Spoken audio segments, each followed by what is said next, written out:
Welcome to Facebook Live here in the studios of New Mexico PBS. I'm with Dan Hicks. He is the CEO of Spaceport America. I have in my hand some questions, Dan, from the public. We've been asking on Facebook, our Facebook page, for some things. Everyone's excited about Spaceport. There are some questions, though. Fundamentally, I got one from Ken Strawn. Do you have a tentative date planned yet when Branson's plans to be on the first operational space flight? Do we know when the actual flight, do we have a flight date set for these folks? A first flight? Gene, we don't. Okay.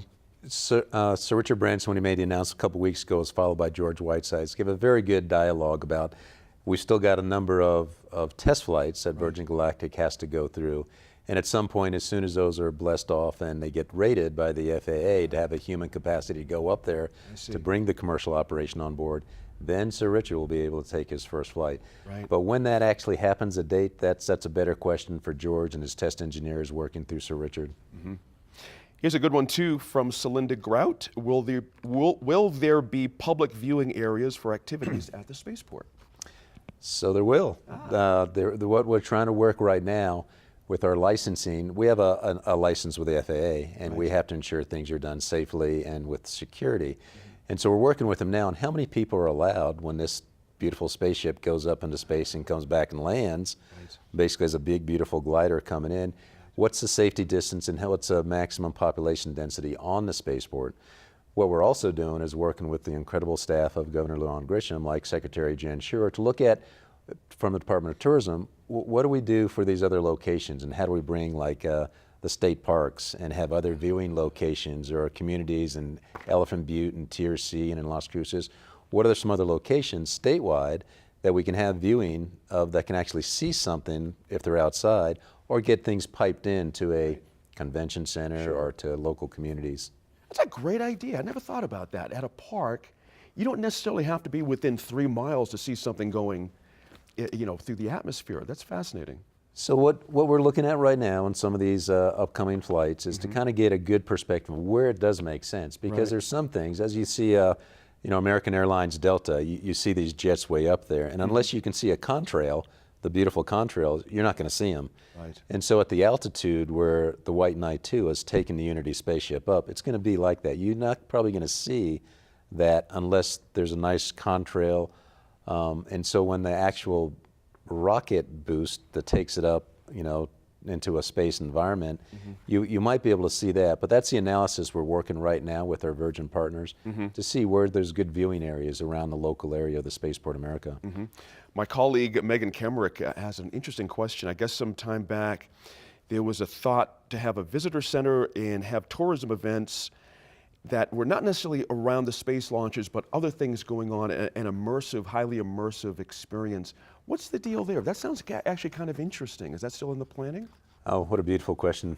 Thank you for asking that, because we are in the planning for that. What we're doing is working with not only the local communities and ensuring that they have nice, visitor centers, but they're at the spaceport itself. We're putting in a capital outlay project for a welcome education center that's very focused on, obviously, the exploratory spirit of humans in space. That's got a very historical component to it. So we're working those plans now to get that in place. That I think it'll be really quite a nice draw. Why space? Now the questions come here. What is it about space that's so interesting, and why New Mexico specifically?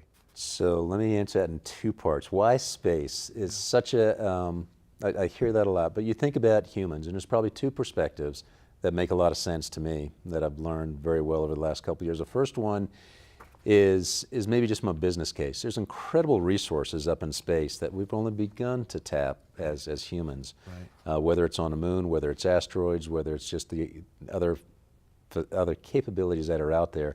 Just having satellites in low Earth orbit that'll drive so many applications, bandwidth to people that don't have the internet connectivity around the world. We've only tapped about 10% of the brain power around the world when you think about that. So there's a good business case for it. The other thing is I think in our human DNA, and that's the exploratory spirit. We always want to know what's on the other side of the hill, what's on the other side of the ocean, what's on the other side of the planets that are out there.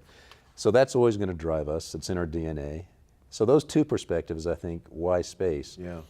We need it, but it's also just part of our spirit. The other thing, why New Mexico? we have some natural abilities that the other spaceports don't. We have a beautiful high desert valley called Space Valley here in New Mexico. We're the birthplace of our nation's activity. It goes back to Goddard and the V-2 rockets that were first launched. Where the first image of the Earth curvature came from New Mexico. Oh, I didn't know that. So it's in our DNA, but it's also because we have a beautiful climate. We don't have to deal with hurricanes or tornadoes or earthquakes. We have this high altitude, and we have the restricted airspace from Surface to Unlimited with our partnership with White Sands. So all those factors is why New Mexico. And just, yeah, that's a great question, isn't it? It's it interesting. is. Yeah, real fundamental. So we have some natural characteristics that make us the best place to do civil space, security space, and the commercial space industry, which is what drove this investment years ago. I have one from out in left field, as they say, but it could be kind of interesting. Is there a potential role for Spaceport America down the road with the upcoming potential Space Force that the administration is talking about? There's actually some support out there among some folks I've talked about in the space community that are supportive of this. Any role for Spaceport America down the road with this by any chance? So I think there's a big role, not only for Spaceport America, but you look at the beautiful technology corridor up and down the Space Valley with Los Alamos, with Sandia, with the universities, with the military, Kirtland, and White Sands Missile Range. And we have a natural nexus of the ability to support the Space Development Agency, which is kind of the Space Force's development arm of space capabilities. Right. So I think that's a natural fit, and I think we have a strong federal delegation has already put out a letter with that. I think with Governor Lujan Grisham and her team, that's something else we'll definitely continue to push. The SDA, the Space Development Agency, makes a lot of sense. Okay. Two other components, the Space Command's up in Colorado. I don't see that moving necessarily. It already exists. The Space Force will be like the Sixth Service. You know, we have the Marines with the Navy and that relationship. We're going to have the Space Force with the Air Force and that relation. Then we have the Army and the Coast Guard. So we have an incredible now, we'll have 6 services that our nation needs to ensure that we're protected everything from the water to the ground, to the air, to space. Yeah. One last question for you. Dan Hicks, CEO of Spaceport America. What do you want folks out there to know about Spaceport America? What's the one thing that frustrates you that you want to kind of get across to regular folks out here in New Mexico land? What is it about Spaceport you want folks to know? So what I really want them to know is that Spaceport America is probably one of our economic jewels for the state. With the space sector growing so strong around the nation, we have invested a capability that puts us ahead of the game with most other states. And that jewel is going to continue to grow and grow. And Spaceport America, at some point in the near future, will be our center of space commerce in this part of the country. It'll support the commercial industry, the civil industry, the national security space sectors. And we have such a unique capability that I want people and the taxpayers to know that this is our future commerce of space hub for our nation. It'll be an intermodal hub that will be doing some great things in the future. Boy, 20 years from now, we have no idea, do we? It could be an incredible situation down there. It could be just phenomenal.